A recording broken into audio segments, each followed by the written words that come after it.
Thanks for joining us at the Federalist versus Anti-Federalist debate.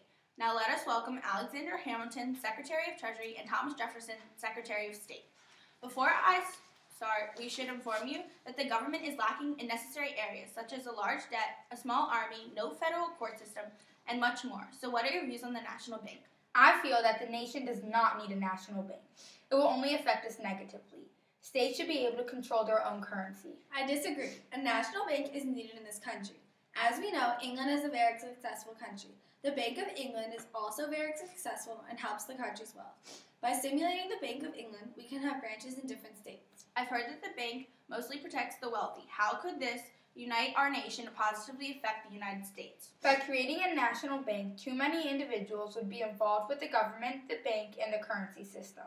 States should have power to control their own currency. The bank would have one currency and all the states would share that currency. This would create an easier trade with other countries and in the United States. The national bank would provide a safe place where the government can store money and let people deposit or borrow money when needed. This would make an easier system. But I'm scared that creating a national bank would make private individuals too involved with the government and the bank. It would create a lot of difficulties. It would also only help the wealthy and people in the cities. How will this affect the working class and people who are settled in rural areas? The purpose of the Constitution is to establish a federal government and limit their powers. Is the Constitution for or against a national bank?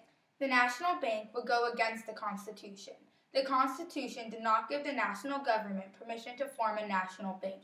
What are your thoughts on this topic, Mr. Hamilton? The Constitution doesn't mention the central government having the power to create a national bank, but it also doesn't mention the government not having the power. As I mentioned before, the new nation is lacking in military power, a federal court system, and many other things. Not having a single currency for trade and a banking system are a couple of the problems, to name a few. Exactly. That is why I need to step in and create a national bank to unite the nation's economy. I think that creating a national bank would totally go against what our founding fathers originally wrote. I disagree. Also, the national bank could provide a place for the government to store money earned from taxes towards paying off war debt. As I've learned from your debate so far, Mr. Jefferson offers a more strict interpretation of the Constitution, and Mr. Hamilton favors a more loose construction of the Constitution. We will be right back after a short intermission.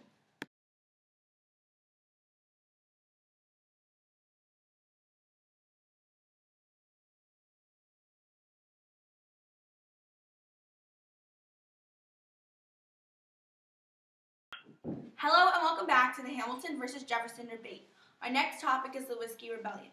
Here's some background. Congress wanted to help pay off the war debt by putting a small spirits on whiskey. A large producers of liquor quickly accepted the tax. However, many smaller producers opposed the whiskey tax, including farmers in western Pennsylvania. Earlier this year, a group of farmers in western Pennsylvania used violence towards a federal tax collector to prevent him from collecting the tax on whiskey and other distilled spirits. This tax caused much chaos. All payments had to be made in cash to the federal government. Yes, this tax is necessary in order to pay back our large debt owed to many countries and our citizens.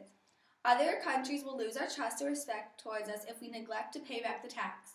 It is necessary to keep treaties with several other countries.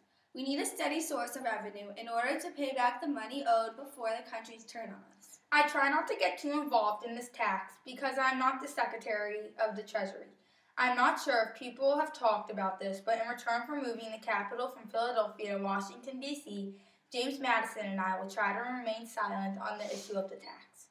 What was Washington's response to this rebellion? As this event could damage our new government and reputation, I was quick to warn Mr. President about the dangers of this rebellion. Although Washington did not want to use military power, it was highly advised by me. He took this into consideration. No, I don't understand why the involvement of military forces was necessary. It only harmed us. Hamilton can now be considered as a dangerous man because he urged the use of the military force. Because of this harsh response, some small farmers decided to support the Anti-Federalist Party. I beg to differ. Washington took my advice and sent about 13,000 troops, knowing that this issue was nothing to joke about. I heard that after less than a week, Washington put you to lead the troops and end the rebellion. Yes, this is correct. I feel as if Washington is favoring the Federalist Party over the Anti-Federalist Party. That is debatable. What does the Declaration of Independence say about this? According to the Declaration of Independence, the purpose of the government is to protect its rights of the citizens, which includes life, liberty, and the pursuit of happiness.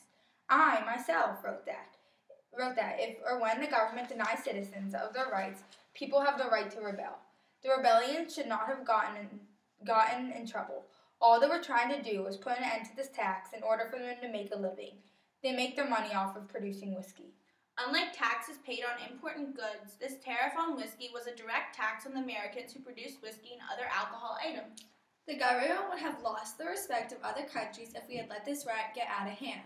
Putting down the rebellion showed strength of our government. Is that true?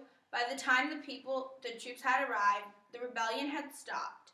So, don't you think that it was an overreaction and the force was not needed? Indeed, it was an overreaction. The use of military power showed strength that was necessary to avoid an unstable government. The government needed to keep order.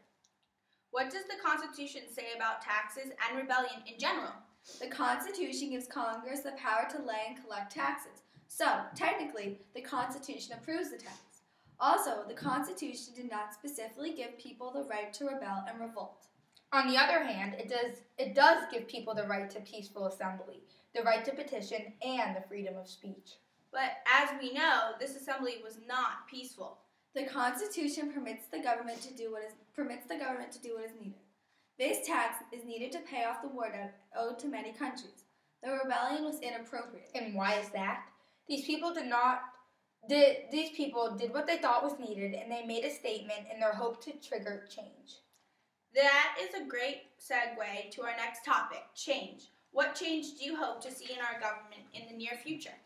I hope to see a solid economy based on agriculture and small farms, strong state governments, and common people with a voice. I would like to see an industrial-based economy, a national bank, and a happy America. Thank you, Mr. Hamilton. Thank you, Mr. Jefferson. From our state capital, Washington, D.C., I'm Madison Boyle. Thanks again, and good night.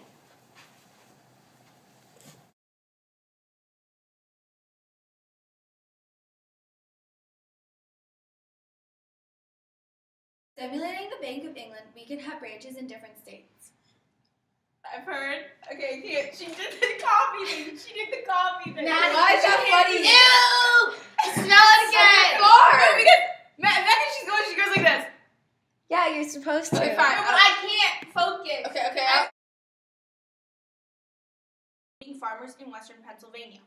Earlier this year, a group of farmers in Western Pennsylvania used violence towards a federal tax on collectors to prevent. Can we restart? Don't do it! Don't Can we get rid of the bugs? No, leave it because you can't have it one part and not the other. Liquor quickly accepted this tax. However, many small producers opposed the whiskey tax, including farmers in Western Pennsylvania. Earlier this year, a group of farmers. Don't have the video up because I down in my head like.